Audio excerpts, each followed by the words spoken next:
Buen día, el día de hoy vamos a hablar sobre el tema lenguaje y la lógica de las proposiciones.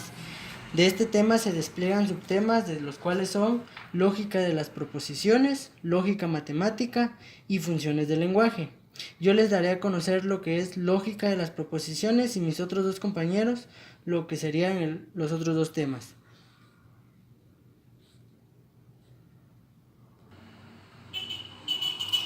Ok, para comunicarnos, ya sea de forma escrita o verbal, usamos enunciados. Los enunciados son las unidades mínimas del lenguaje que pueden transmitir un mensaje y pueden ser aseverativos, imperativos, interrogativos o exclamativos. Los enunciados imperativos transmiten una orden, los interrogativos solicitan información, los exclamativos expresan emociones y los aseverativos transmiten información que se puede evaluar como falsa o verdadera. Vamos a ver a continuación un pequeño de cada uno de estos enunciados. Ok, acá tenemos un cuadro donde nos vamos a guiar sobre los enunciados, el tipo y la explicación de cada enunciado. Ok, acá tenemos un enunciado que dice, ven a verme. El tipo de enunciado sería imperativo.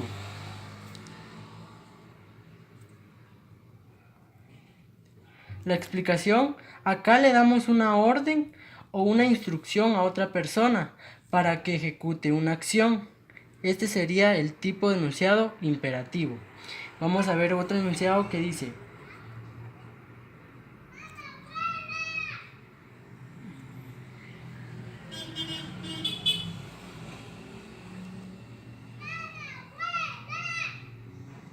¡viva la libertad! Este enunciado sería exclamativo. La explicación de este enunciado, acá expresamos una emoción. En este caso en particular expresamos un deseo. Queremos que la libertad viva. Este enunciado sería exclamativo. Ok, acá vamos a poner otro ejemplo. Sería,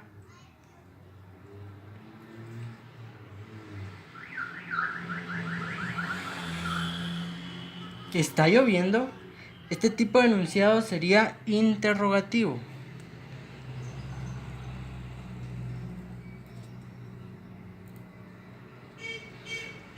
La explicación, acá solicitamos información sobre un evento o situación. En este caso queremos saber si va a llover o no.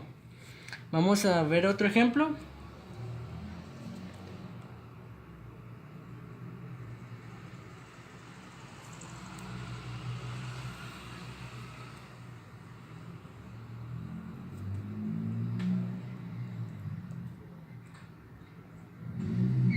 Este enunciado dice, el trabajo es muy complicado. El tipo de enunciado sería aseverativo. La explicación. Acá transmitimos información que puede ser falsa o verdadera. En este caso, puede ser cierto que el trabajo sea complicado o puede ser falso y el trabajo en realidad es sencillo. Entonces tenemos acá el tipo de enunciado imperativo, exclamativo, interrogativo y aseverativo. En la lógica proposicional nos interesan los enunciados aseverativos y se les llama proposiciones. La lógica se interesa por este tipo de enunciados porque se les puede asignar un valor de verdad, ya sea falso, o sea la información es incorrecta, o verdadero, que la información es correcta. En este caso nos interesa únicamente las expresiones aseverativas o proposiciones que cumplen con estas características que vamos a ver a continuación.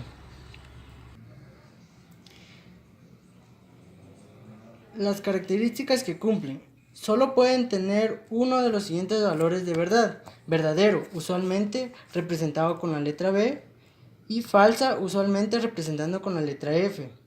No pueden ser falsas y verdaderas al mismo tiempo.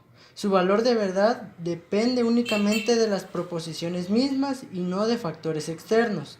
A continuación vamos a ver un pequeño ejemplo acerca de las proposiciones con sus correspondientes valores de verdad. Ok, acá tenemos unos ejemplos de proposiciones a la cual le vamos a dar su valor de verdad. Por ejemplo, esta proposición dice, el año empieza con el mes de enero y es verdadero.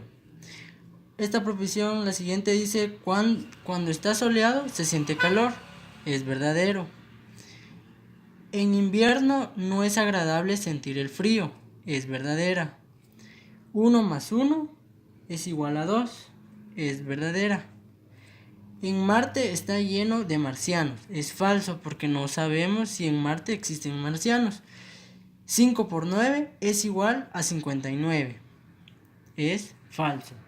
Las primeras 4 proposiciones son verdaderas y se dice que su valor es B, mientras que las últimas 2 son falsas y su valor es F.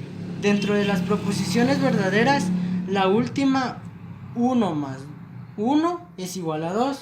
No representa ninguna palabra o frase, mas sin embargo es una expresión matemática verdadera. Y lo mismo pasa con la proposición 5 por 9 igual a 59, cuyo valor lógico es falso. No es necesario que una proposición sea una expresión verbal, simplemente necesitamos poder determinar el valor de verdadero o falso. Como la lógica proposicional no se ocupa de las relaciones entre las proposiciones ni de características que éstas puedan tener además de su valor de verdad, podemos representarlas utilizando letras sencillas. Por ejemplo, podemos usar la letra A para representar alguna de las siguientes afirmaciones dependiendo del trabajo que estamos realizando. Ejemplo: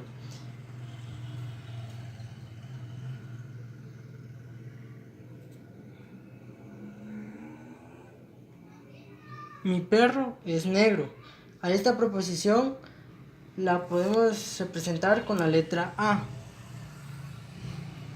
Otra proposición sería, la Tierra es una esfera.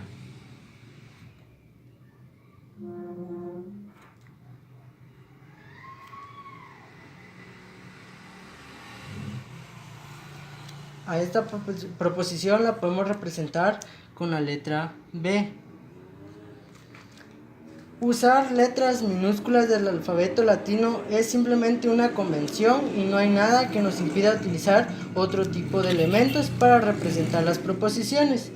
Y de hecho, otros textos o cursos sobre lógica proposicional usan otras convenciones. Por ejemplo, podríamos usar las letras minúsculas, pequeñas figuras geométricas, los símbolos de las cartas o letras del alfabeto cirílico. Por su parte, una letra minúscula griega como A o como B representan una proposición o una combinación válida de proposiciones, genérica, y se usan comúnmente para describir el lenguaje y métodos de la lógica proposicional. Proposiciones compuestas. Las proposiciones individuales se llaman proposiciones primitivas.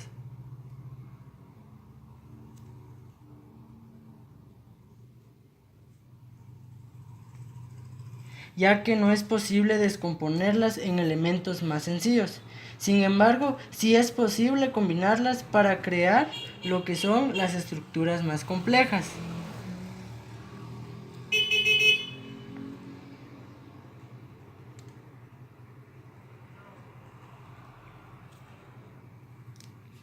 Por ejemplo, podemos afirmar cosas como mi carro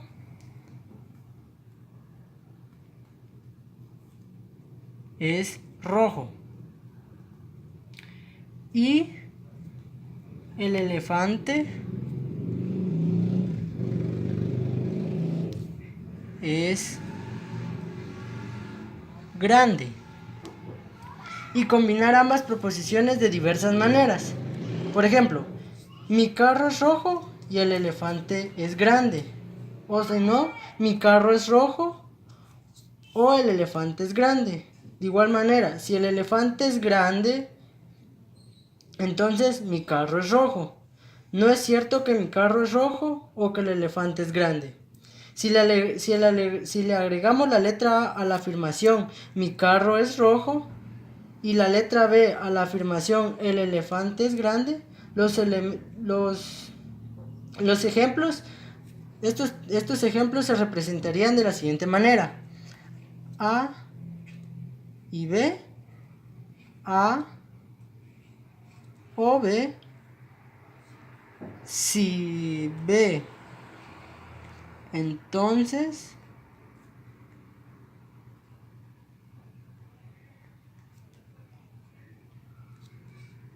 A. No es cierto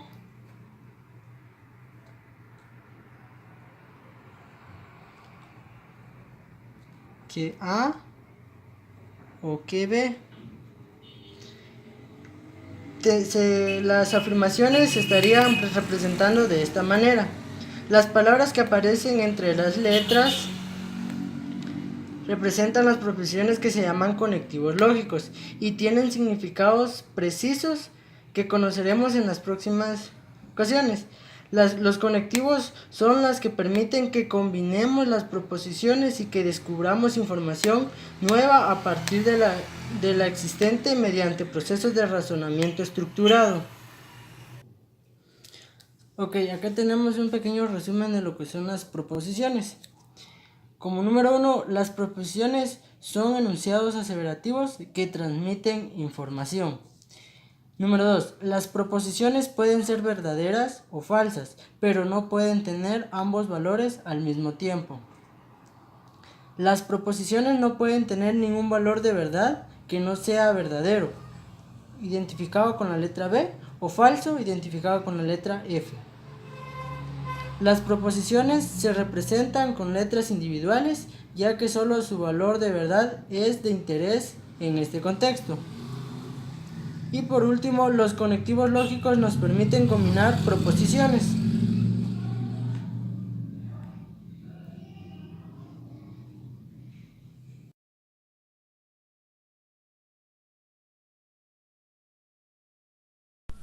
Buenas noches, mi nombre es Alexander López, yo estaría hablando de la lógica en la matemática y también estaremos viendo lo que serían ejemplos de tablas de la verdad. La lógica en la matemática, también llamada lógica simbiótica o lógica teórica o lógica formal o logística, es el estudio matemático de la lógica y su aparición a otras áreas de la matemática y la ciencia comprende la aplicación de las técnicas de la lógica formal a las matemáticas y el razonamiento matemático. Conversentemente, la aplicación de técnicas matemáticas a la representación y al análisis de la lógica formal, la investigación de la lógica matemática ha jugado un papel circunstancial en el estudio de los fundamentos de las matemáticas. La lógica matemática estudia la inferencia mediante la construcción de sistemas formales como la lógica proposicional, la lógica de primer orden o la lógica modal de modelos. Estos sistemas capturan las características esenciales de las inferencias validadas en los lenguajes naturales, pero al ser estructurados formales, son formales susceptibles de análisis matemático, permiten realizar demostraciones rigurosas sobre ellas. La lógica matemática se suele dividir en 4 áreas: teoría de modales, teoría de la demostración, teoría de conjuntos y teoría de la compatibilidad.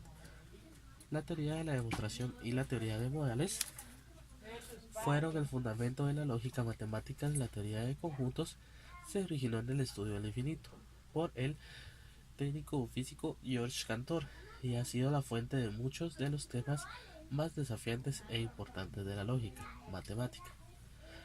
A partir del teorema de Cantor, el axioma de la elección y la cuestión de la independencia de la hipótesis del continuo o al debate moderno sobre grandes axiomas.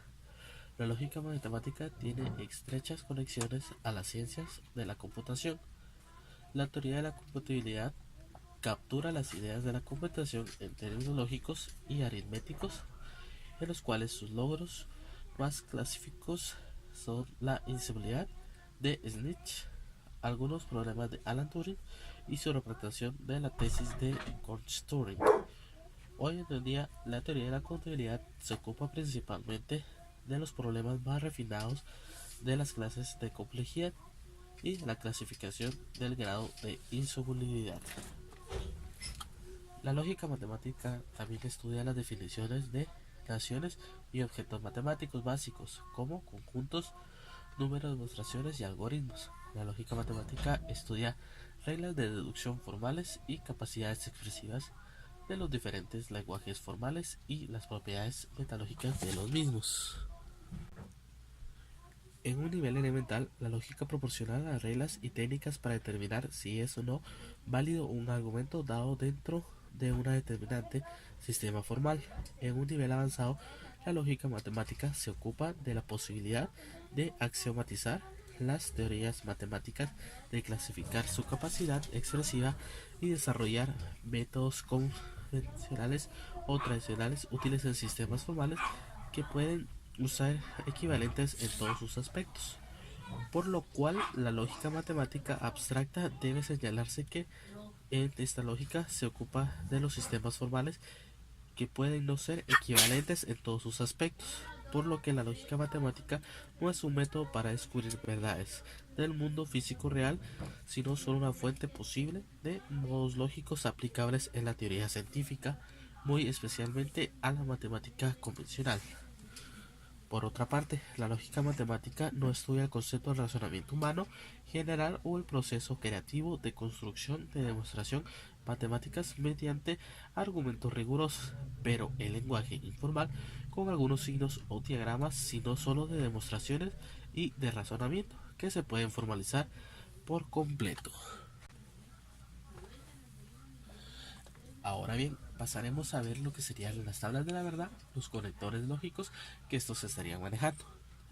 Como pueden ver, tenemos ya una tabla en este caso que nos usará o nos servirá de ejemplo para poder realizar en este caso la demostración. Empezaremos en este caso con la negación, siendo esta la más sencilla de poder explicar. La negación de un enunciado simplemente es ser el contrario o negar el enunciado en sí. Por ejemplo, aquí tenemos el enunciado P y la negación del enunciado P. Podemos ver que el enunciado P sería verdadero. Si seguimos, la negación del enunciado P sería falso. Si el enunciado P fuera falso, la negación de este enunciado sería verdadero. Esa sería la negación.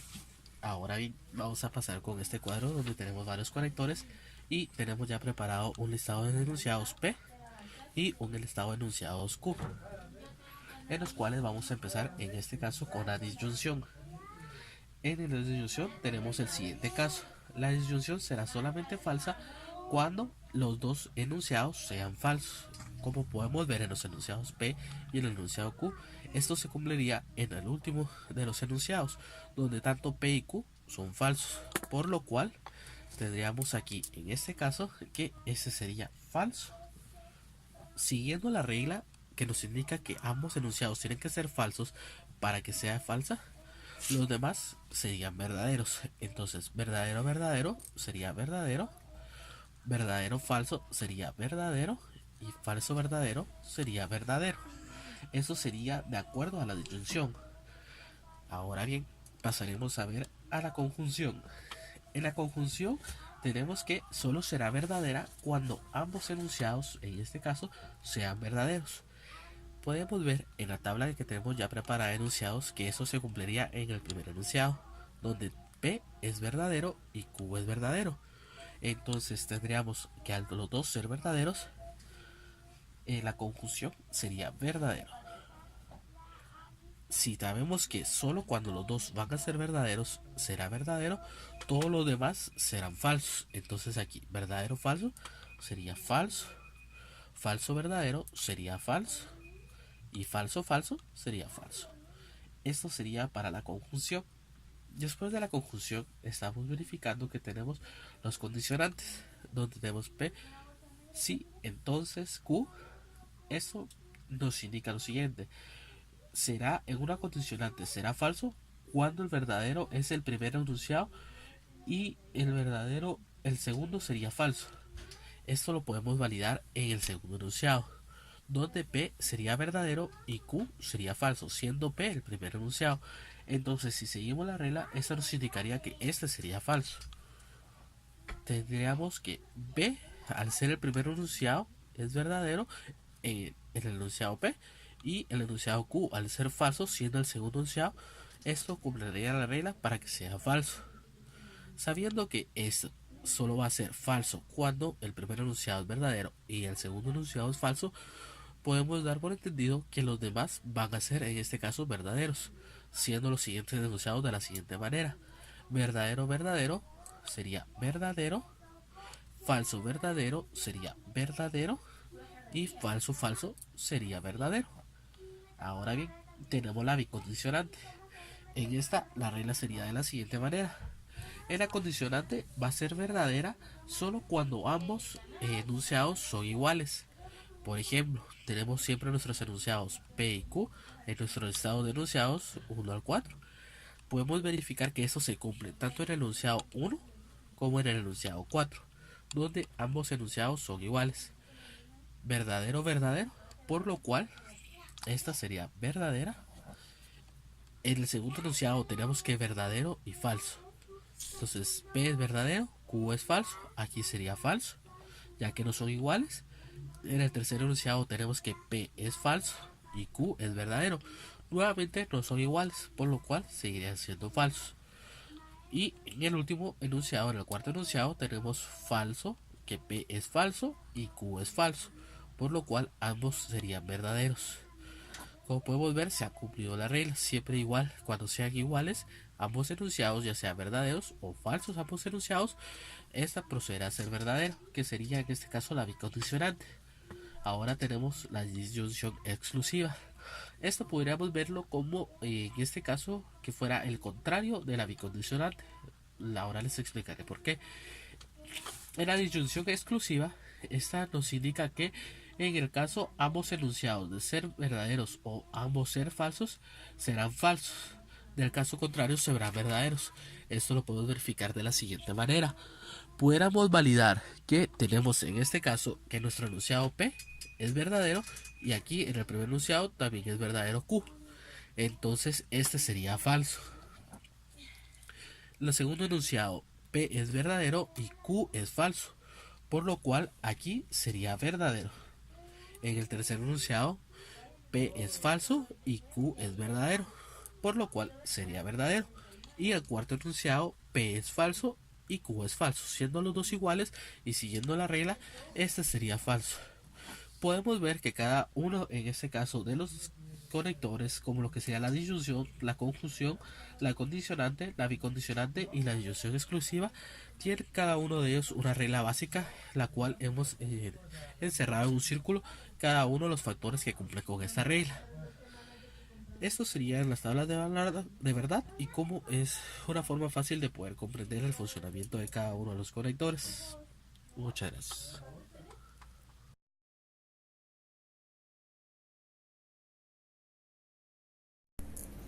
Para comenzar a explicar las funciones del lenguaje, primero que nada tenemos que saber qué es el lenguaje.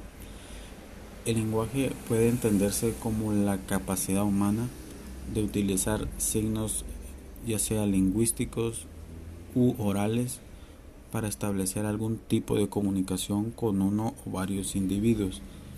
El lenguaje puede ser considerado como un hecho social, ya que es la cual interactúa el ser humano su día a día.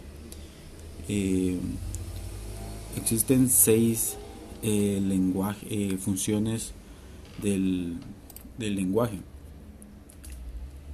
en las cuales tendremos la función emotiva o expresiva, función connotativa o apelativa, función referencial, función metalingüística, función fática, función poética. Entendemos por función emotiva o expresiva al mensaje que emite el emisor y a donde nos hace referencia a lo que siente.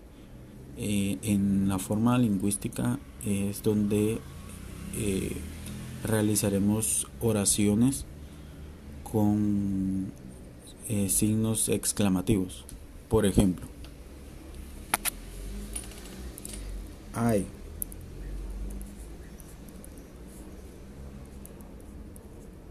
qué dolor. También tendremos como qué rico el postre.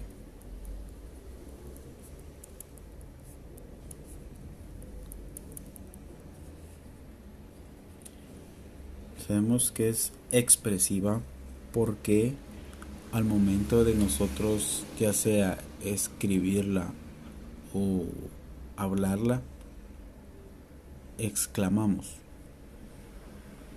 La función connotativa o apelativa es en ella donde el receptor predomina sobre los otros factores de la comunicación, pues la comunicación está centrada en la persona tú o es a la cual se refiere. Esta también corresponde a las interrogativas, por así decirlo. Por ejemplo, Pedro, haga el favor de traer más café.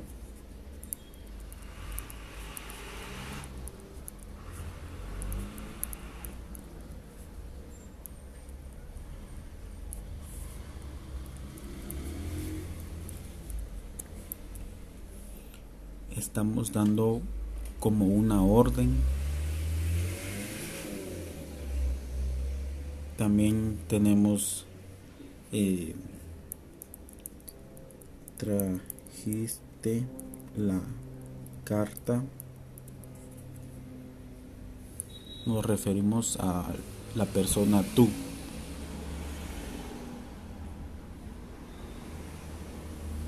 También tendremos otro ejemplo como Andrés, cierra la ventana, por favor.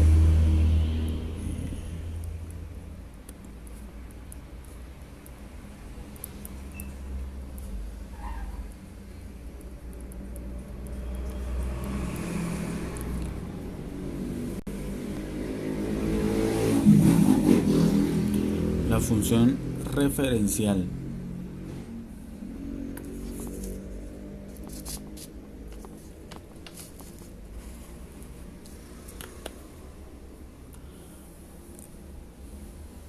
La función referencial, como bien lo dice, es el acto de comunicación que está centrado en el contexto, o sea, en el tema donde se hace referencia.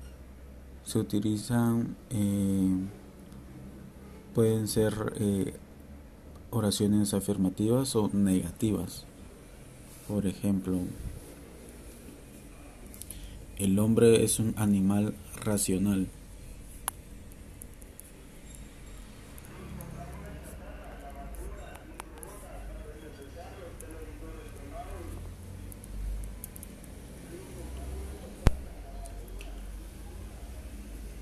No hace frío.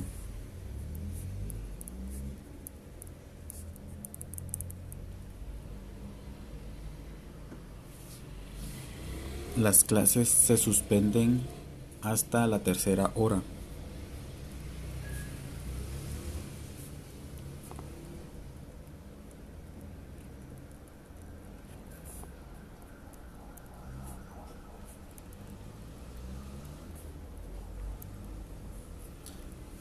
Todas las oraciones están centradas en el tema o asunto a lo que se hace referencia, como bien lo decía. También podemos ver que tenemos oraciones afirmativas o negativas.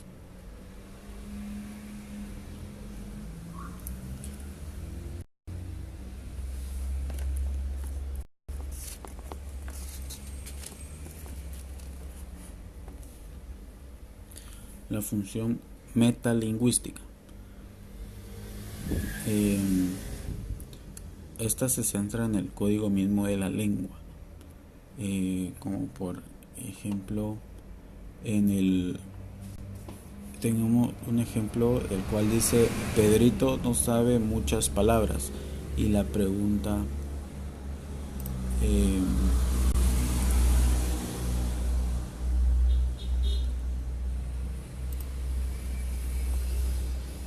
le pregunta a su papá: ¿qué significa la palabra canalla?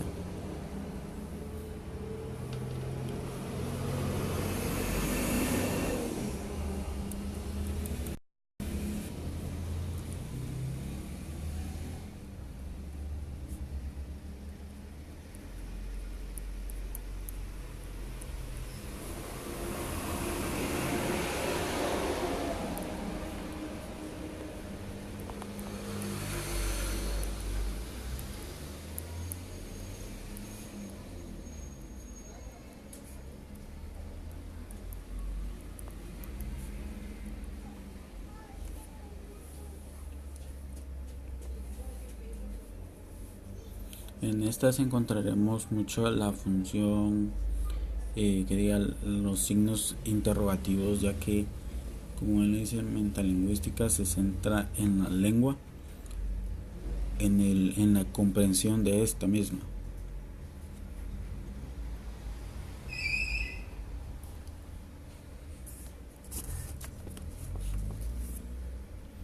La función fática consiste en iniciar, interrumpir, continuar o finalizar la comunicación. Para este fin existen fórmulas de saludo, fórmulas de despedida, fórmulas de acción y luego continuarla, como por ejemplo: hola, buenos días, ¿cómo estás? También de despedida como: adiós, nos vemos,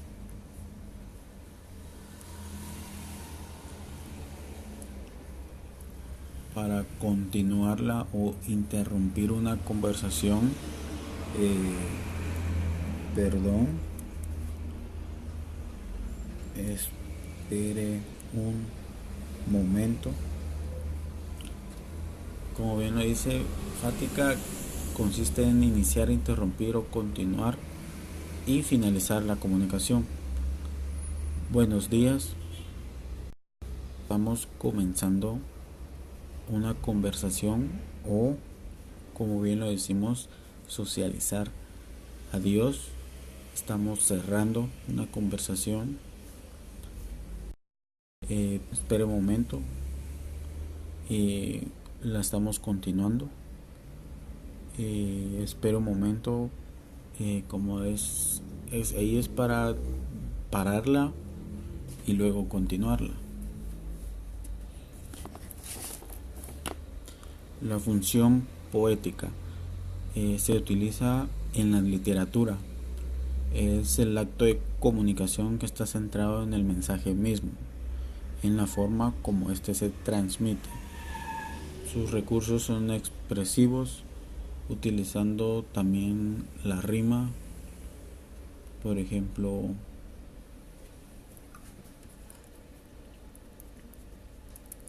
bien vestido,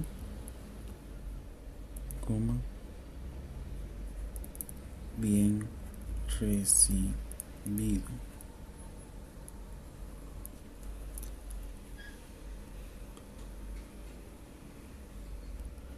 Casa sábala, la que al vender regala.